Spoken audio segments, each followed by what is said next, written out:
प्रिय विद्यार्थियों, पिछला वीडियो में हमने मनु के सप्तांग सिद्धांतों की विस्तृत रूप से चर्चा की है।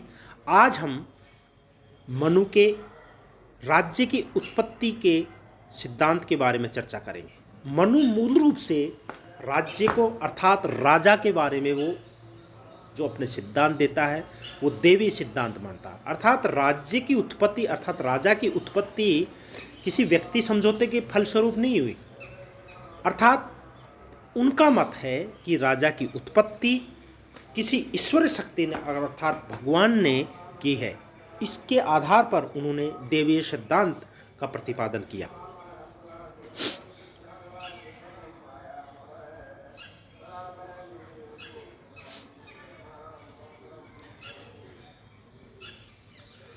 मनुस्मृति के 7वें अध्याय में राजधर्म का प्रतिपादन करते हुए राज्य की उत्पत्ति का वर्णन किया गया।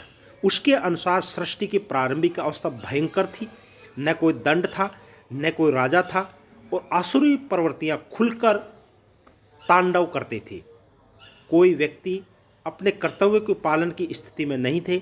ऐसी स्थिति में ईश्वर ने सृष्टि की रक्षा के लिए राज्य प्रति अर्थात राजा की व्यवस्था की। इस प्रकार मनु ने राज्य की उत्पत्ति के स्थान पर राजा की उत्पत्ति का उल्लेख किया। अर्थात राज्य की स्थिति को उत्पन्न नहीं किया, बल्कि राजा की स्थापना स्वयं ईश्वर ने पृथ्वी पर अव्यवस्था को समाप्त करने के लिए किया गया है। उन्होंने कहा आगे कि राजा के आवश्यक गुण क्या क्या होने चाहिए। राजा का मुख्य कार्य प्रजा की रक्षा और कल्याण करना होता है और इन कार्यों को भलीभांति संपादन करने के लिए राजा में कुछ गुणों का होना आवश्यक है। राजा को विद्वान, जितेंद्री, ज्ञानी, न्यायी, विनती, लोकप्रिय होना चाहिए। उसे ऐसे विद्वानों में जो तीनों वेदों को ज्ञाता हो, तीनों सनातन विद्याओं दंड नीति, तर्क विद्या और ब्रह्म विद्या का ज्ञान प्राप्त हो। उसे व्यवहारिक व्यक्तियों से वाणिज्यिक, व्यवसाय और धन प्राप्ति की विद्या सीखनी चाहिए। अर्थात राजा में ये सब गुण विद्यमान होना चाहिए। राजा का जितेंद्रिय होना आवश्यक है। उसे इंद्रियों को अपने वश में रखने वाला होना चाहिए ताकि वह अधर्म से हटकर धर्म का अनुसरण आचरण कर सके। जो राजा अपनी इंद्रियों को वश में नहीं रख सकता वह अपनी प्रजा को वश में रखने में कभी भी समर्थ नहीं हो सकता। जितेंद्रिय होने के लिए राजा को योगाभ्यास करते रहना चाहिए और काम वासनाओं से उत्पन्न 10 और क्रोध से उत्पन्न 8 दुष्ट व्यसनों से बचना चाहिए। काम वासना से उत्पन्न व्यसन 10 है। मृगया खेलना, चौपड़ खेलना, दिन में सोना, काम कथा, पर निंदा करना, स्त्रियों के अतिसंग, मादक द्रव्य तथा पदार्थों का सेवन, गाना बजाना, नाचना, नाच करना, सुनना और देखने के लिए अत्यधिक आसक्त, वृथा में इधर उधर घूमते रहना। अर्थात ये 8 तरह के उसने व्यसन बताए हैं जो काम वासना उत्पन्न करते हैं। इससे राजा को बचना चाहिए।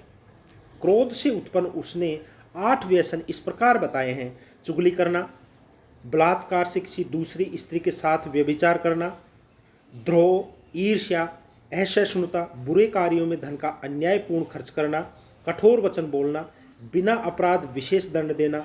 जो राजा काम वासना से उत्पन्न व्यसनों में फंस जाता है वह धन धान्य और धर्म से रहित हो जाता है।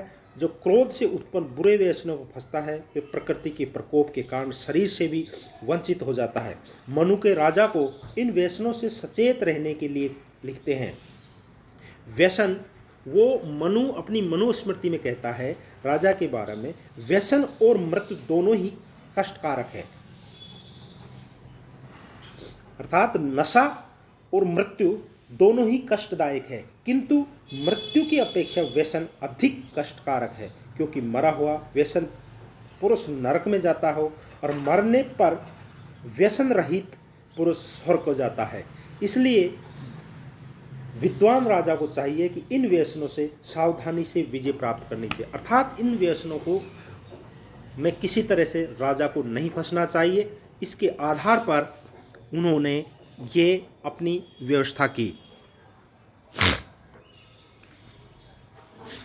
राजकार्य हेतु आवश्यक गुण और क्षमता प्राप्त करने के लिए वेदों का ज्ञाता होना चाहिए और राजा को वृद्ध ब्राह्मणों को दिन प्रतिदिन पूजा करनी चाहिए, क्योंकि वृद्धों का सम्मान करने से लोकप्रियता और अश्वमेध सफलता प्राप्त होती है।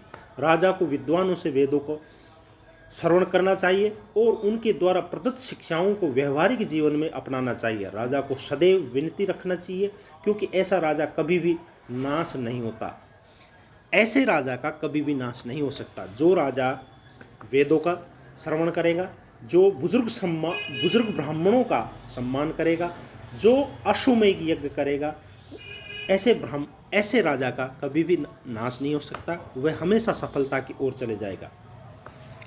अब आता है राजा की स्थिति, राजनीतिक व्यवस्था था। राज्य में राजा की स्थिति कैसी रहेगी, उसका पद कौन सा रहेगा, उसका क्या औचित्य है, वो किस तरह से कार्य करेगा। मनु ने अपने राज्य की उत्पत्ति के स्थान पर राजा की उत्पत्ति का उल्लेख किया। उसके इसी उल्लेख से ये नितांत स्पष्ट है कि मनु राज्य संबंधी समस्त व्यवस्था में राजा को केंद्रीय स्थिति प्रदान करता, अर्थात जो भी उसने अपना सिद्धांत दिया राज्य संबंधी, उसमें राजा को सबसे केंद्र बिंदु मानते हुए सभी व्यवस्थाओं को, सभी अंगों को उसके चारों ओर माना है। मनु के अनुसार राजा सूर्य, चंद्र, यम, कुबेर, इंद्र, वरुण, पवन और अग्नि सृष्टि के इन 8 महत्वपूर्ण शक्तियों और तत्वों में समाहित होता है। इन 8 श्रेष्ठ तत्वों से समाहित होने के कारण राजा विश्व का रक्षक, पोषक, समृद्धि कारक होता है। जिस प्रकार ये विशिष्ट शक्तियाँ अपने गुण विशेष से समस्त सृष्टि पर शासन करती है, उसी प्रकार राजा अपनी शक्ति से इस लोक पर शासन करता है। मनु स्मृति के अनुसार ऐसा राजा इंद्री अर्थात विद्युत के समान ऐश्वर्य करता, पवन के समान सबके प्राणवत, प्रिय और हृदय की बात जानने वाला, यम के समान पक्षपात रहित न्यायाधीश, सूर्य के समान न्याय, धर्म तथा विद्या का प्रकाश, अग्नि के समान दुष्टों को भस्म करने वाला, वरुण के समान दुष्टों को अनेक प्रकार के बांधने वाला, और चंद्र के समान श्रेष्ठ पुरुषों को आनंद देने वाला, और कुबेर के समान कोषों को भरने वाला होता है। अर्थात ऐसा राजा को उन्होंने सभी इन 8 महाशक्तियों से, 8 जो बताए हैं उनसे तुलना की। मनु के अनुसार राजा की रचना इन 8 देवताओं से उत्कृष्ट अंशों को लेकर की गई। इस प्रकार राजा न केवल एक देवता, वरना उसमें से प्रत्येक देवता के उसमें महान गुण विद्यमान है। अतः राजा पद परम पवित्र है। राजा के साथ दिव्य शक्ति के सहयोग से मनु ये स्पष्ट करना चाहता है कि राज्य और राजा की शक्ति का अतिक्रमण करना किसी भी व्यक्ति के लिए संभव नहीं है, उसके गंभीर दुष्परिणाम हो सकते हैं। मनु ने चेतावनी दी कि अग्नि सावधान से उसे स्पर्श करने वाले व्यक्ति को भी जलाती है, किंतु जो उसको जानबूझकर हाथ लगाता है उसको भी जलाती है। मनु राजा को दिव्य शक्ति का बल देते हुए आगे लिखता है कि ईश्वर द्वारा उत्पन्न ऐसा राजा भले ही बालक हो, लेकिन उसे मृत प्राणी समझकर उसकी अवज्ञा और अपमान नहीं करना चाहिए। राजा अपने उद्देश्यों की सिद्धि के लिए विविध रूप धारण करता है, इसलिए भूल से भी राजा का विरोध नहीं किया जाना चाहिए। धर्म के अनुकूल राजा जो भी व्यवस्थाएं निश्चित करे, उसका कभी भी अतिक्रमण नहीं किया जाना चाहिए। राजा को अनिवार्य रूप से शासक की आज्ञाओं का पालन करना चाहिए, क्योंकि उसकी इच्छा ईश्वर की इच्छा से प्रेरित होते हैं। इस प्रकार राजा का शासन मानवीय समझौते पर आधारित न होकर ईश्वरी इच्छा पर आधारित है। अतः राजा अपने कर्तव्य के लिए ईश्वर के प्रति उत्तरदायी है, न कि जनता के प्रति। इस आधार पर हम समझ सकते हैं कि मनु ने अपने राज्य संबंधी जो दृष्टिकोण दिया है उसको बिल्कुल ईश्वरीय प्रदत्त माना है।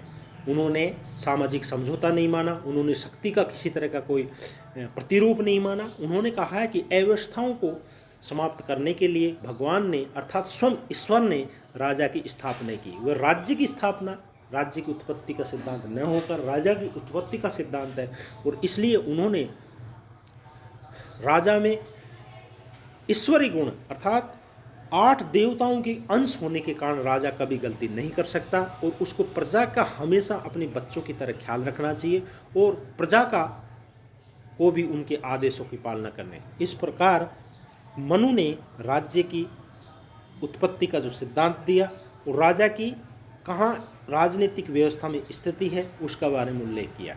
कल हम नेक्स्ट वीडियो राजा के कार्य और राज्य के कार्य क्षेत्र के बारे में विस्तृत रूप से और उस पर क्या नियंत्रण होना चाहिए राज्य की ओर से, उस पर चर्चा करेंगे। जय हिंद, जय भारत।